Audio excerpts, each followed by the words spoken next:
TJB fan.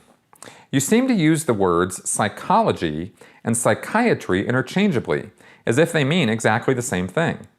I always thought that psychiatry was the more evil of the two, as that branch uses electroshock and the continuous drugging of patients and so forth, as described by Mark Rathbun about his brother in his memoirs book. Whereas psychology is more concerned with therapy and maybe some prescription antidepressants and such that you could take at home. Do you see any significant difference between the two and the way you discuss them? Oh yeah, no, these are hugely different things, and I don't use the terms interchangeably at all. Psychiatry, a psychiatrist is a medical doctor.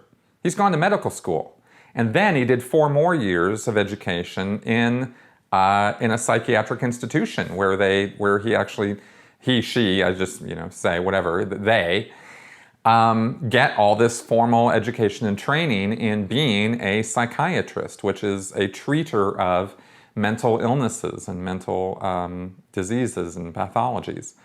A psychology is the study of the soul or mind, as what the words come back to. And a psychologist does not go to medical school. A psychiatrist is the only ones who can prescribe medications, because they're medically trained doctors. A psychologist cannot prescribe medication.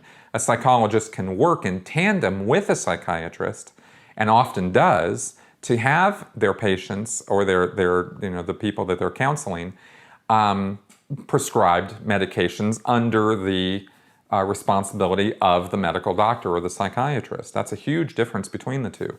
And I don't consider either one of them evil.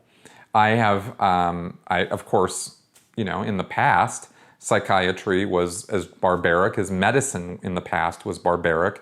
We've learned a lot over the years, and psychiatry has advanced a lot since Hubbard's, ranting and raving about it in 1950 with, the men in the white coats who are going to electric shock you and lobotomize you and all that sort of thing. That sort of thing is not as popular and is not as done as much as it used to be. So that's just a fact. And even the guys who were doing that back then, I don't really think that all of them were, Hitlerian doctors who were trying to, carry out their evil experiments on unwitting patients. I think they were doing that because that was the state of the science at the time, and it wasn't a great state. There's a lot of problems I have with psychiatry now in terms of psychotropic medications and that sort of thing, not getting tested enough, not getting enough trials, that sort of thing. I got some problems with big pharma, yet I also know that there are people who are friends of mine, who are very close to me, who could not have the quality of life that they have if it wasn't for the psychotropic medications they were taking. So I'm not in a black and white state of thinking about this anymore like I used to be. So psychiatry is not all bad, psychology is not all good. It's not like that, right? There are good people, there are bad people, just like every other subject matter you'll find. And there's good methods and there's not so good methods. And not every method works universally on every person.